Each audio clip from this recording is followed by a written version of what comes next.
So ayan guys, na-install ko na yung dashcam. Pero I'm sorry, hindi ko na ipakita sa inyo kung paano ko siya in-install. So ngayon ipapakita ko kung ano yung setup niya para malaman nyo kung paano magkabit ng dashcam. So ito siya guys. So turn on natin muna para makita nyo kung paano siya mag-activate. So turn on lang natin yung system ng MG5. And then ayan. So AZDome.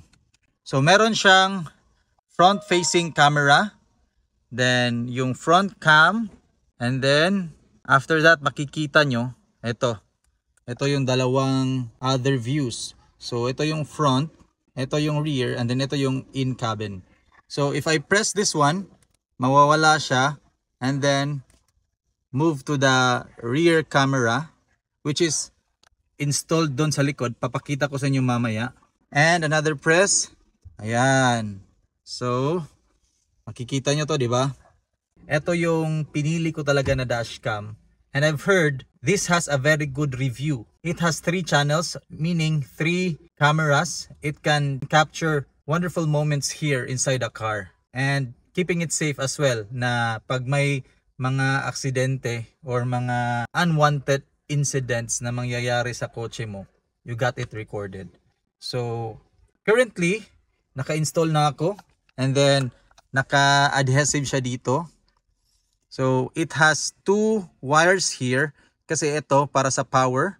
And then ito, para sa rear camera. So, lahat nito is nakatago siya dito sa loob. So, wala kang makikitang mga wires. Even going here. Ito lang yung ano niya, cigarette socket charger niya. Nakailaw yan na blue. Ayan. So, connected siya from here. Ginapang ko siya dito. So, makikita nyo yan dyan dito. Kung nakikita nyo, ito. Nakasuksok yan dito in between the glass and this part here. And then, diretso siya dito. Ayan, kung makikita nyo. Ayan. Pinasok ko siya dyan. Then, diretso siya doon. Labas siya dito. Then, diretso dito sa charger niya. For the source sa camera doon sa likod, ito siya. Same na ginawa ko dito. Meron kasi silang clips na kasali sa package. So ito siya. Then ginapang ko siya dito. And then diretso din dito. Then after that is tinuklap ko siya ng konti. Then sinuksok ko siya dito. Then right here, andito yung wire. Dito. Then gapang dyan. Gapang dyan. Hanggang dun sa likod. So punta tayo sa likod guys. Galing dito sa likod, diretso pa rin dito, gapang pa rin dito, hanggang dito, sinuksok ko siya dyan, papunta rito, then eto siya. Ito yung dugtungan ng connection. So ito siya. Ito ngayon yung camera. So rotatable to, depende kung ano yung gustong angle nyo. Pero ito, nakasentro to. So ito yung camera. Always on yan once naka-on yung system. So nakaka-record na rin yan. So I have 3 cameras for this car already. And katulad nga ng sinasabi nila, the more the merrier. So this time is I'm going to show you some clips I captured using this camera. Daytime at saka nighttime. Kasi yung in-cabin camera, meron siyang night mode. And kayo na mag-decide kung maganda ba siya o hindi. And also, meron siyang free na memory card, 64 gig. You can choose from 32, 64, and 128. So ayan, if you want this camera, and if you think this is worth it, check nyo yung link sa Lazada. It's an official store ng AZDome.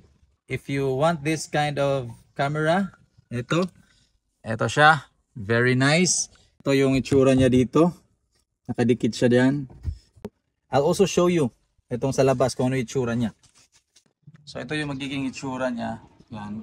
So hindi siya masyadong halata kasi black din. So ito yung camera. Yan. Nagtataka kayo kung bakit yan yung setup ko. Kasi if I put it close here, is hindi na siya makaka-capture ng in-cabin. So far, hindi naman siya nakaka-distract sa view ng driver. Actually, gusto ko nga to kasi palagi ko nakikita yung sarili ko. I don't have to look at here. So ayan guys, thank you for watching. I hope you find this video helpful. And if you want this kind of camera, 3 channels, meaning 3 cameras, go grab one. Click the link below so that marami na tayo. Thank you for watching. It's your Ingeniero Chuper. God bless. Stay safe. Drive safe.